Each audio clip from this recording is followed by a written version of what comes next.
Imagine a nation so convinced they were doing the right thing that they openly defied God and felt justified doing it. In Jeremiah's time, people didn't just drift away from truth, they replaced it entirely, worshiping a powerful figure they called the Queen of Heaven. They claimed she gave them everything they needed. But behind this belief was a deception so dangerous it led to their downfall. The terrifying part? They never saw it coming, and by the end of this you might realize how easy it is to fall into the same trap. The phrase Queen of Heaven appears most notably in the book of Jeremiah, during a time when the people of Judah were drifting away from their original faith. This wasn't a sudden rebellion or a single act of defiance. It was a gradual shift, a transformation in belief, culture, and identity. Over time, the people began to adopt practices from surrounding nations, blending their traditions with foreign influences. What started as small compromises eventually turned into widespread change. Among these changes was the worship of a figure referred to as the Queen of Heaven. This wasn't a symbolic or abstract idea. It was active, intentional worship. Families participated together. Children gathered wood.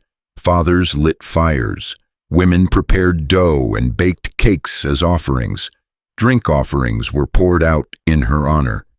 This level of involvement shows that this wasn't just a fringe belief. It had become normalized, embedded in daily life.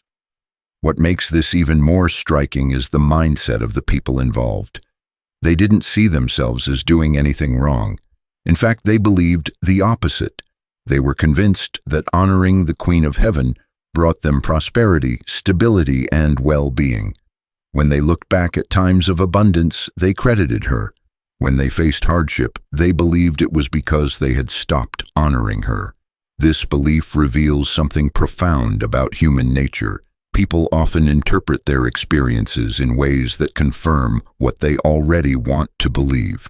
Instead of questioning whether their actions were aligned with truth, they evaluated their beliefs based on outcomes, real or perceived. If something seemed to work, it must be right. If something led to difficulty, it must be wrong. This kind of thinking can be dangerously misleading. Historically, the Queen of Heaven is often associated with ancient Near Eastern goddesses such as Ishtar, Astarte, or Asherah.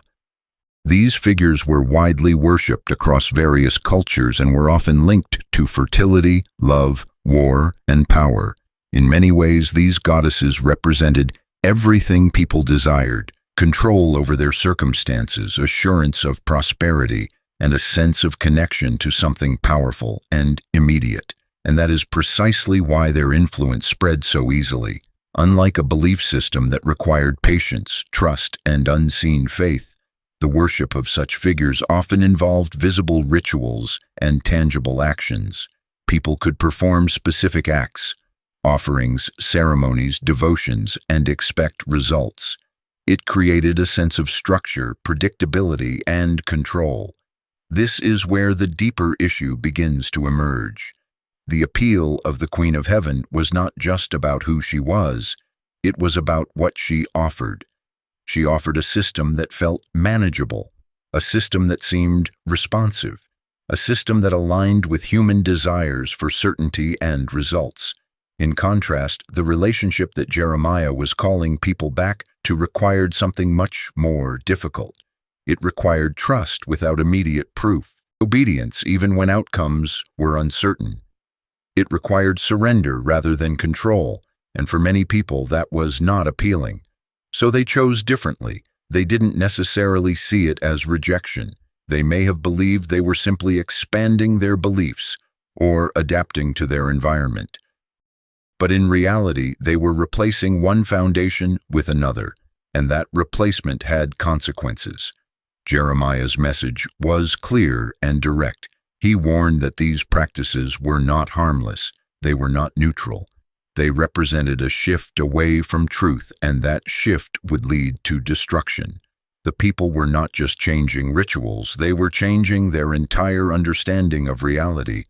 This is where the concept of the Queen of Heaven becomes more than just a historical or theological topic. Throughout history, people have consistently been drawn to systems that promise quick results, visible outcomes, and a sense of control. The Queen of Heaven represents that tendency. People still seek control. They still look for systems that offer certainty. They still interpret their experiences in ways that reinforce their existing beliefs. And in doing so, they can easily lose sight of what is actually true. Another important aspect of this story is the role of community. The worship of the Queen of Heaven was not an isolated activity. It was shared, reinforced, passed down. When an entire group participates in something, it becomes normalized. It feels validated. It becomes harder to question. This collective reinforcement can make false beliefs even more powerful, because when everyone around you believes something, it begins to feel undeniable. It becomes part of the environment, part of the culture, part of reality, and challenging it can feel not just difficult, but almost impossible. This is why Jeremiah's role was so difficult. He was not just speaking to individuals. He was speaking against a widespread, deeply rooted system, a system that people believed in, depended on, and defended. And yet, his message remained consistent. Truth does not change. It is not shaped by opinion. It is not determined by majority. It stands regardless of how many people accept or reject it. This is a challenging idea, especially in a world where perspectives can vary widely, but it is central to understanding the significance of the Queen of Heaven in Jeremiah's time. The issue was not just about a different figure being worshipped. It was about a shift away from an unchanging foundation toward something that was shaped by human preference, and that shift had consequences that could not be avoided. In the end, the story of the Queen of Heaven is not just about a specific practice in ancient Judah. It is about a pattern that continues to appear in different forms across time. It is about the tension between truth and perception, between reality and interpretation, between what is right and what feels right. And it raises a question that remains just as relevant today as it was then.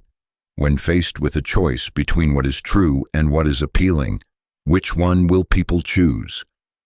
Because the answer to that question doesn't just shape beliefs, it shapes outcomes, it shapes direction, and ultimately, it shapes the future.